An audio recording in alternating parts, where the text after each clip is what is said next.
Hello, everyone, and welcome to Slash Film Daily. Today is Wednesday, April 17th, 2024. On today's episode of the show, we are going to gather around the virtual water cooler and talk about what we've been up to. My name is Ben Pearson. I am an editor at slashfilm.com, and I'm joined on today's episode by Slash Film editor and chief film critic, Chris Evangelista. Hello. Chris, happy belated birthday. You celebrated a Thank you. birthday this past weekend, so how was it? It was good. It was I'm old now, so I'm over 40 now. I'm officially over 40. So anytime I have a birthday now, I'm just like, ugh. Like it's not as exciting as it used to be because I'm getting closer and closer to being really old. So but it was nice. It was a nice day overall, and now it's over, and now I have to go back to my normal life. Okay. All right. So we haven't really been doing much of anything. I haven't been reading anything recently. I'm just about to start a new book, but let's get into what we've been watching. I rewatched the Jinx, the HBO, the 2015 HBO documentary series about the real estate heir Robert Durst, who was accused of at least one murder and has two more hovering over his name. Did you watch the Jinx when it came out, Chris? I did. Yeah, I was a big fan of the Jinx. I love this thing, and I want to say I just watched it the one time, but I was like so evangelistic, I guess, about the movie. I remember telling my parents about it, and like everyone I knew, I was like, you have to watch this. This is incredible. So I rewatched it in advance of the Jinx Part 2, which I don't know if people are really aware that this is even coming, because I feel like HBO has not done a great job of publicizing it. But it's coming out at the end of this month, like April 21st, I think, is when the first of 6 new episodes, which is just a continuation of the story of Robert Durst, will be debuting on HBO, and you can watch it on Max as well. So I went back and revisited the original documentary series, and man, this thing holds up so well. It's just like, I think for my money, it's the greatest true crime documentary in history. I kind of feel like the entire genre just peaked in 2015, even though that was really like when it started getting going. This came out like before Netflix's Making a Murderer, which was a huge deal. It was like right around the time of the first season of Serial, the podcast. And obviously now there's just like, we're drowning in true crime stuff. But for my money, I feel like nothing ever got as good as the Jinx, specifically because the ending is so unbelievable. Like, I could not believe that the confession that happens at the end of those 6 episodes was actually caught on tape. It was unreal. So like, where does the Jinx stand for you, Chris, in terms of true crime stuff? Because I know you watch a lot of docs and things like that.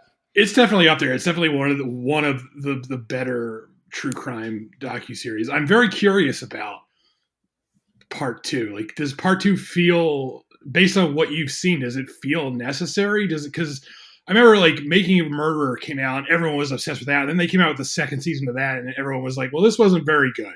I'm wondering, like, if you could tell me, like, if it seems like it warrants continuing the story, or if it's just like, oh, here we go again.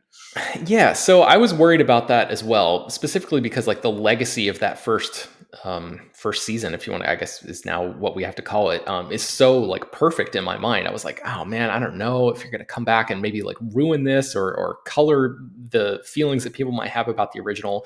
But from what I've seen so far, HBO only sent out 4 of the 6 episodes of season 2 for people for review. So I've seen the first 4 episodes of part 2.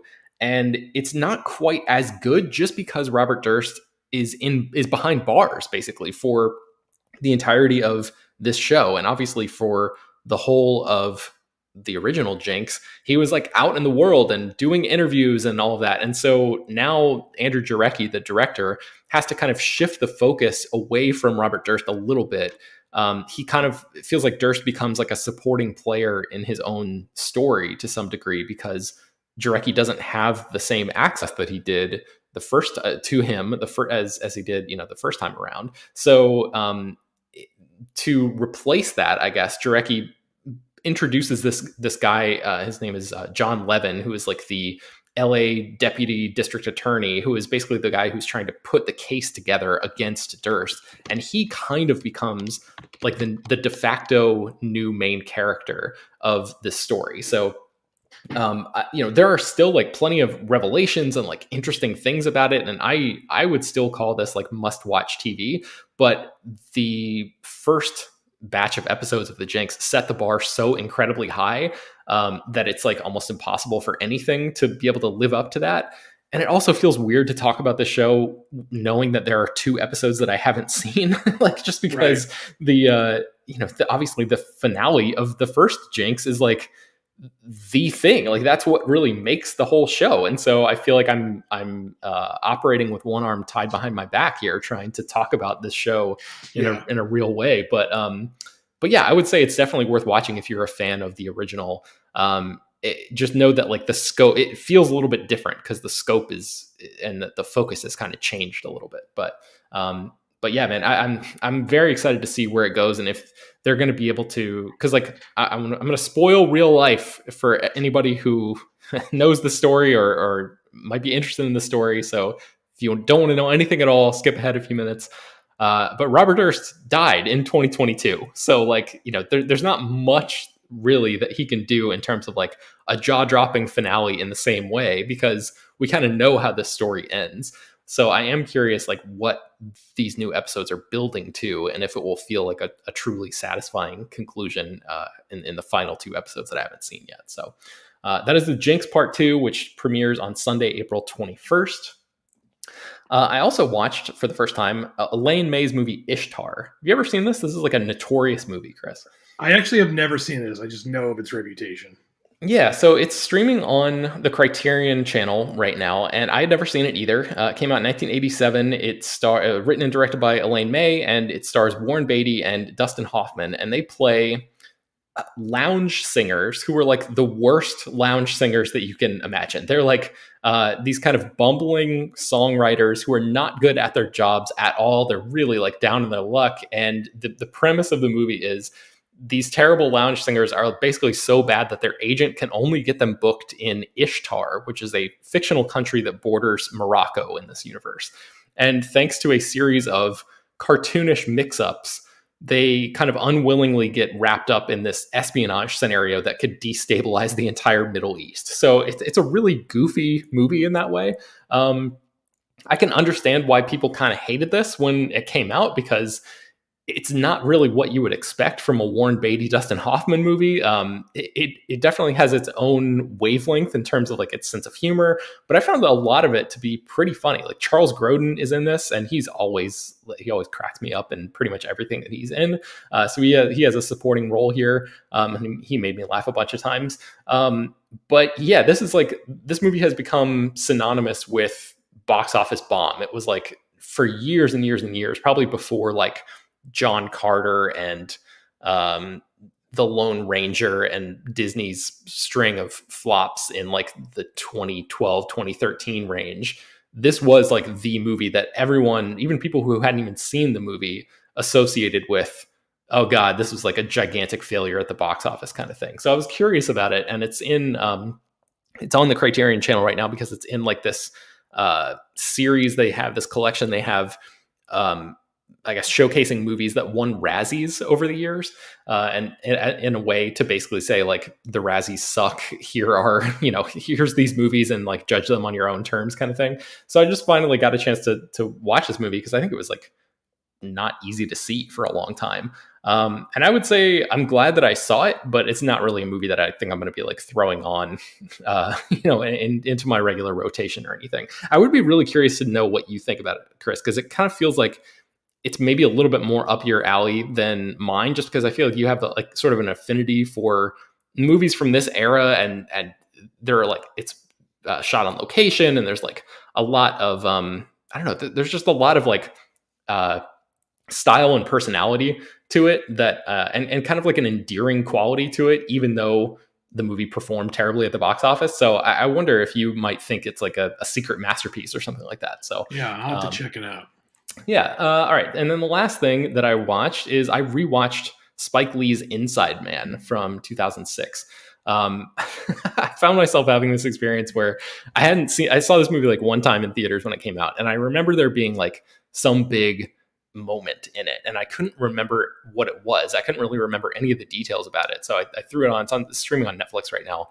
And so I threw it on, and I'd honestly forgotten that Clive Owen was in this movie, and he's like he's like the main bad guy. So when the opening credits were coming up, it was like Denzel Washington, Clive Owen, Jodie Foster, Christopher Plummer, Willem Dafoe, Chiwetel Ejiofor, shot by Maddie Libatique. I was like reenacting the Vince McMahon meme on my own couch at home. Like, oh my God, I can't believe what's going on here.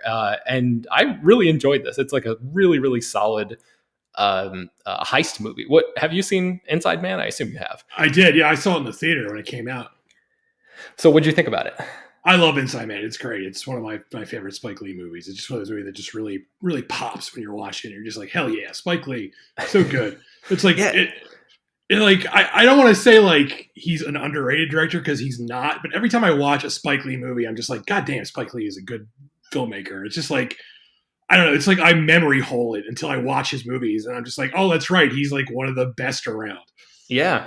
To me, I felt the same way watching this. And as soon as it was over, I was like, in retrospect, that doesn't really feel like a Spike Lee movie in the same way that a lot of the other Spike Lee movies that I've seen do. It feels like it doesn't necessarily, it's not about the same things that he's sort of obviously interested in as a director.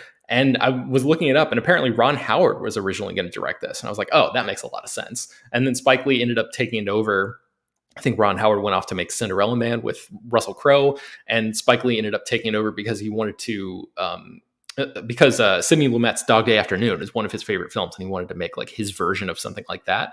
And I noticed that Spike Lee was not the writer of this movie too, so it sort of felt like a little bit more like a I don't know, like a genre exercise or something for Spike Lee. Yeah. But it's still like super effective on that level. So I really enjoyed that. Would definitely recommend checking this out if you're in the mood for like a really, really good, fast paced, really tight heist movie. It really does not waste much time at all. And like, it's a really like a sturdy, muscular, really strong movie. So that is Inside Man, and it's streaming on Netflix right now. Let's take a quick break, and then we'll be right back.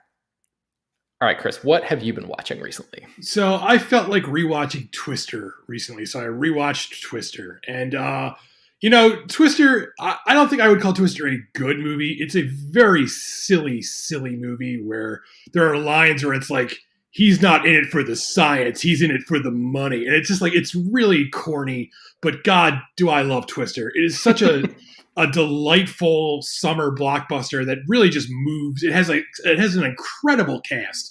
Not just like Bill Paxton and Helen Hunt as the leads, but like, a young Philip Seymour Hoffman is in it, and he's like stealing every scene he's in. And like Alan Ruck is in it. Like everyone playing the storm chasing crew, they're all like a bunch of really good character actors doing their own thing. Todd Field, who directed Tar, is in this movie as one of the storm chasers, and he gets to yell about storms. And it's just like every time he shows up, you're just like, that's the director of Tar right there. So it's just like a fun, delightful summer blockbuster. And like Michael Crichton is one of the credited writers of it, but like a bunch of people worked on the script. I think like Joss Whedon worked on the script. Like a bunch of people like cobbled it together to make it this sort of like fun, very fast-paced, action-packed movie. And this came out in 1993. I want to say. Let me look this up. 96, maybe. 96. You're right. Okay. And the special effects in this look amazing. Like a lot of movies, you look at them from this era, and the special effects have not held up really well, but they look really solid here. So I don't know. This is one of those movies like where you watch it, and I recognize like on every conceivable metric, this is not a quote unquote good movie, but I love watching it. It's just a delightful movie to me, and I try and rewatch it every year around this time, like when it's starting to get warm again. It's a good summer movie. It feels like summer, the movie, and I know it's not quite summer yet, but summer is coming on hot. So yeah, Twister. So do you own this movie, or did you watch it streaming? Or I own it. I don't think it's streaming anywhere, which is a tragedy. Twister should always be streaming. There should be a Twister streaming channel where they just show Twister. Yeah, especially with the new movie coming up. I want to check it out before Twisters comes out later this year. Yeah. Having watched Twister recently, are you, I guess, like dreading Twisters? Are you excited about it? Where do you stand on that? I thought the trailer looked actually pretty solid for what it is. I'm going to give it a chance. I don't know if it'll be as enjoyable as the original, but because I do feel like it's going to, like, there's something to be said about how the original came out in the 90s and it has that 90s sheen to it. But I am curious to see where they go with this, which I guess is like it's not like a real sequel. It's like set in the same universe or something. It's already too complicated. Like, why are they making this a complicated movie? It doesn't need to be this complicated. But I'm willing to give it a chance. Can I tell you my favorite moment in Twister? Yes, please do. So there's a part where I think it's Carrie Elways is the sort of bad guy. Yeah, like, the rival. Like the movie, like, we need a bad guy in our tornado movie. Yeah. So Carrie Elways, I believe, is in some sort of truck or something, and he pulls up next to Bill Pullman and Helen Hunt in their own truck. Bill Pullman. Bill Paxton, yes. Yeah. Paxton looks out the window and he's like, "Jonas, son of a bitch." And there's just something about that delivery that has always stuck with me. And I have not rewatched Twister in a long time, but I definitely need to prepare. And it sounds like may not be a great movie, but certainly an enjoyable experience. So it's like 10 times more enjoyable than like any new movie I've seen in the last like few months. Honestly, it's just it's just an entertaining movie, and sometimes that's what I want to watch. Yeah. Okay. So speaking of potentially entertaining movies, I don't know how you feel about this one, but you had a chance to catch up with Anyone But You, the new Glenn Powell, Sydney Sweeney rom-com that came out at the end of last year. What did you think about this one? Right, and there's a Twisters connection because Glenn Powell is in Twisters. It's like I was preparing for his ascendancy. You know what? This is a pretty good, charming rom-com. Again, it's not a great movie like Twister, but it gets the job done. Glenn Powell and Sydney Sweeney have really good chemistry together. They're also like impossibly hot. Like it's almost like offensive how hot they are. Like like you watch this and you're just like, ugh, like I will never look this good. Like, God damn it. Like I'll never look as good as either of these people. They're like genetically perfect somehow. But it's based on Much Ado About Nothing, so it's got that kind of like Shakespeare, that era when a bunch of like rom-coms and teen movies and stuff were like, we gotta make these modern day Shakespeare adaptations. So it has that sort of vibe to it, which I appreciated. And it's funny, it's charming, it's a sexy movie. I dug it, and I do feel like Glenn Powell and Sydney Sweeney need to make like a bunch of movies. They need to be like the Tom Hanks, Meg Ryan of this generation, because they have really great chemistry together, and to not put them in more movies together is like leaving money on the table. I'm surprised they haven't announced like 5 more movies with them in it together, honestly, at this point.